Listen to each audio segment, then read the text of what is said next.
Hello guys, welcome back to our channel. Episode ആരംഭിക്കുമ്പോൾ കാണിക്കുന്നത് ഗായത്രി വില്ലയാണ്. നേരം പുലർച്ചെയാകുന്നു. ഗാർഗി പല്ലവിയുടെ അടുത്തേക്ക് ചെന്നിട്ട് പ്രഭാവതി എന്ന് തിരക്കുന്നു. അതിന് അമ്മ ഇവിടെ ഇല്ലല്ലോ. ഇന്നലെ പോയിട്ട് അമ്മ ഇതുവരെ തിരിച്ചു വന്നിട്ടില്ല. എന്നിട്ട് ഞാനിതൊന്നും അറിഞ്ഞില്ലല്ലോ, എന്നോട് ആരുമൊന്നും പറഞ്ഞില്ലല്ലോ. ഗാർഗി ഇന്നലെ വളരെ വിഷമത്തോടെയല്ലേ കിടക്കാൻ പോയത്. അതുകൊണ്ടാ പിന്നെ ഗാർഗിയോട് ഞങ്ങളൊന്നും പറയാതിരുന്നത്. വിപിൻ സാറ് നല്ല ടെൻഷനോടെയാ ഉണ്ടായിരുന്നത്. നിങ്ങൾ വിളിച്ചു നോക്കിയോ എന്ന് ഗാർഗി ചോദിക്കുമ്പോൾ വിളിച്ചു നോക്കിയിട്ട് കിട്ടുന്നില്ലെന്ന് പല്ലവി പറയുന്നു. എന്നിട്ട് വിനയെ അറിയിച്ചോ എന്ന് ഗാർഗി ചോദിക്കുമ്പോൾ അങ്ങോട്ടേക്ക് വരുന്ന വിപിൻ പറയുകയാണ്, കുടിച്ച് നാല് കലി കിടക്കുന്ന ആളോട് എന്ത് പറയാനാ. ഞാൻ എന്താണെങ്കിലും വിശാലേട്ടനെ ഒന്ന് കണ്ടിട്ട് വരാം. അതിൻ്റെ ഇടയ്ക്ക് അമ്മ നിങ്ങളെ ആരെങ്കിലും വിളിക്കുകയാണെങ്കിൽ എന്നെ വിളിച്ചു പറയാൻ പറഞ്ഞുകൊണ്ട് വിപിൻ അവിടെ നിന്ന് പോകുന്നു. പിന്നീട് കാണിക്കുന്നത് പല്ലവി വിപിൻ്റെ അടുത്തേക്ക് ചെല്ലുന്നതാണ്. സാർ, ഗാർഗി ഒരു സംശയം പറഞ്ഞു, അത് പറയാനാ ഞാനിപ്പോൾ വന്നത്. അത് പിന്നെ അമ്മയെ കാണാതായപ്പോ തൊട്ട് റിയയെയും കാണുന്നില്ല. ഇവിടെ വന്നതിന് ശേഷം എത്ര പെട്ടെന്നാ റിയ ഇവിടെയുള്ള എല്ലാവരെയും കയ്യിലെടുത്തത്. കമ്പനിയിലെ സെക്രട്ടറി വരെ ആയില്ലേ. അവളെ വിളിച്ചിട്ട് കിട്ടുന്നുമില്ലെന്ന് പല്ലവി പറയുമ്പോൾ ഞാനും അവളെ വിളിച്ചു നോക്കിയിരുന്നെന്ന് വിപിൻ പറയുന്നു. ഇനി ഒരു പക്ഷേ അമ്മയുടെ ഈ തിരോധാനത്തിന് പിന്നിൽ അവളാണോ എന്ന് ഗാർഗിക്ക് സംശയമുണ്ട്. ഇപ്പൊ നമ്മൾ എന്താണെങ്കിലും ഒരു തീരുമാനത്തിലും എത്തിച്ചേരേണ്ട പല്ലവി. ചിലപ്പോ അവർ രണ്ടുപേരും കൂടി എന്തെങ്കിലും ട്രാപ്പിൽ പെട്ടതാണെങ്കിലോ. എന്താണെങ്കിലും ഞാൻ പോയി അന്വേഷിച്ചിട്ട് വരാമെന്ന് വിപിൻ പറയുമ്പോൾ സാർ ഒരുപാട് വിഷമിക്കുന്നുണ്ടല്ലേ എന്ന് പല്ലവി ചോദിക്കുന്നു.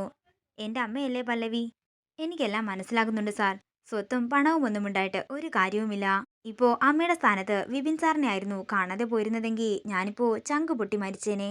എന്തു പറ്റി പല്ലവി, നിനക്കിപ്പോ ഒരു മനംമാറ്റമെന്ന് വിപിൻ ചോദിക്കുന്നു. ഓരോരോ അനുഭവങ്ങൾ ഉണ്ടാകുമ്പോഴല്ലേ സാർ ഓരോ കാര്യങ്ങൾ മനസ്സിലാക്കാൻ സാധിക്കുന്നത്. നീ എന്താണെങ്കിലും വിഷമിക്കേണ്ട പല്ലവി, ഞാൻ പോയി അമ്മയെ അന്വേഷിച്ചിട്ട് വരാമെന്ന് പറഞ്ഞ് വിപിൻ അവിടെ നിന്നിറങ്ങുന്നു. പിന്നീട് കാണിക്കുന്നത് വിപിൻ വിശാലിനെയും പാർവതിനെയും പ്രഭാവതിയെ കാണാതായ വിവരം അറിയിക്കുന്നതാണ്. നമുക്ക് പോലീസിൽ അറിയിച്ചാലോ എന്ന് പാറു ചോദിക്കുമ്പോൾ വിശാൽ പറയുകയാണ്, അതൊന്നും വേണ്ട. കമ്പനി ഇപ്പോൾ വലിയ തകർച്ചയിലാ പോയിക്കൊണ്ടിരിക്കുന്നത്. അതിൻ്റെ കൂടെ ചെയർപേഴ്സണായ അമ്മയും കൂടി കാണുന്നില്ലെന്നറിഞ്ഞാൽ അത് വലിയ പ്രശ്നം തന്നെയാകും ഉണ്ടാക്കാൻ പോകുന്നത്. നമുക്ക് എല്ലായിടത്തും ഒന്ന് പോയി അന്വേഷിക്കാമെന്ന് വിശാല് അവരോട് പറയുന്നു. പിന്നീട് കാണിക്കുന്നത് ഗായത്രി വില്ലയാണ്. പ്രഭാവതിയെ കാണാതായതിൽ ടെൻഷനോടെ നിൽക്കുന്ന പല്ലവിയെയും ഗാർഗിയുമാണ് കാണിക്കുന്നത്. ആ റിയയെയും കാണുന്നില്ലല്ലോ. പല്ലവി, ഞാൻ വിളിച്ചാൽ ശരിയാകില്ല, നീ ഒന്ന് വിളിച്ചു നോക്ക്. ഇത് കേൾക്കുന്ന പല്ലവി പറയുകയാണ്, ഞാൻ വിളിച്ചു നോക്കിയതാ ഗാർഗി, അവളെ കിട്ടുന്നില്ല. ഇനി ഒരുപക്ഷേ അവളാകുമോ പ്രഭാവതിയമ്മയെ കാണാതായതിന്റെ പിന്നിലെന്ന് ഗാർഗി ചോദിക്കുന്നു. പാർവതിയും വിശാൽ ബ്രോയും ഇവിടെ നിന്ന് പോകാൻ കാരണം റിയയാണെന്നാ എനിക്ക് തോന്നുന്നത്. അതിന്റെ പിന്നിൽ എന്തൊക്കെയോ ദുരൂഹതയുണ്ട്. അവർ പോയതിന്റെ തൊട്ട് പിന്നാലെയല്ലേ അവള് കമ്പനി സെക്രട്ടറി ആയത്. റിയ എന്തോ ഒരു ലക്ഷ്യത്തോടു കൂടി തന്നെയാ വിനയ്ക്കൊപ്പം ഇങ്ങോട്ടേക്ക് വന്നതെന്ന് ഉറപ്പാണ്. അതേസമയം വിനയ് അവരുടെ അടുത്തേക്ക് വരുന്നു. നീയൊക്കെ ഇവിടെ വന്ന് നിൽക്കുകയാണോ? ഞാൻ കരുതി ഇവിടുത്തെ പെണ്ണുങ്ങളെല്ലാം ചത്തുപോയെന്ന്. വിനയ്, അമ്മയെ കാണാനില്ല, ഞങ്ങളൊക്കെ അതിന്റെ ടെൻഷനിലാണ്. വിനയ്, അത് വല്ലതും അറിഞ്ഞോ? എങ്ങനെ അറിയാനാ? കുടിച്ചു ബോധമില്ലാതെ കിടക്കുന്നയാൾക്ക് വീട്ടിലെ കാര്യങ്ങൾക്കൊന്നും ഒരറിവും ഉണ്ടാകില്ലല്ലോ. ഇന്നലെ രാത്രി മുതൽ അമ്മയെ കാണുന്നില്ല എന്ന് പല്ലവി പറയുമ്പോൾ ഇത് കേട്ട് ഞെട്ടലോടെ നിൽക്കുകയാണ് വിനയ്. കൂടെ ആ റിയയും കാണാനില്ലെന്ന് ഗാർഗി പറയുന്നു. തുടർന്ന് വിനയ് പ്രഭാവതിയെയും റിയയും വിളിക്കുന്നുണ്ടെങ്കിലും രണ്ടുപേരും കോൾ എടുക്കുന്നില്ല. തുടർന്ന് വിനയ് മനസ്സിൽ പറയുകയാണ്, റിയ ഇരുതല മൂർച്ചയുള്ളൊരു വാളാണ്. ഇനി അവള് എന്തെങ്കിലും ചെയ്തു കാണുമോ. പിന്നീട് കാണിക്കുന്നത് വിപിനും വിശാലും കൂടി പ്രഭാവതിയുടെ ഫോട്ടോ ഓരോരുത്തരെ കാണിച്ച് കണ്ടിരുന്നോ എന്ന് ചോദിക്കുന്നതാണ്. തുടർന്ന് വിശാല പറയുകയാണ്, എടാ റിയയും കാണുന്നില്ലല്ലോ. ഇനി അവർ രണ്ടുപേരും കൂടി ബിസിനസ് ആവശ്യത്തിന് വല്ലതും പുറത്തു പോയതാണെങ്കിലോ.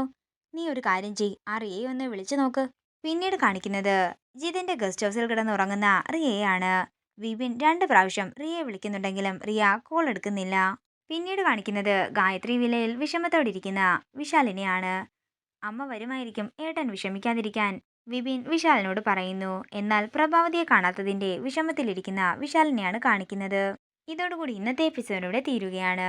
വീഡിയോ ഇഷ്ടമായെങ്കിൽ മറക്കാതെ ലൈക്ക് ചെയ്യുക, ഷെയർ ചെയ്യുക, കമന്റ് ചെയ്യുക. കൂടുതൽ സീരിയൽ അപ്ഡേറ്റ്സിനായി മറക്കാതെ സബ്സ്ക്രൈബ് ചെയ്യുക.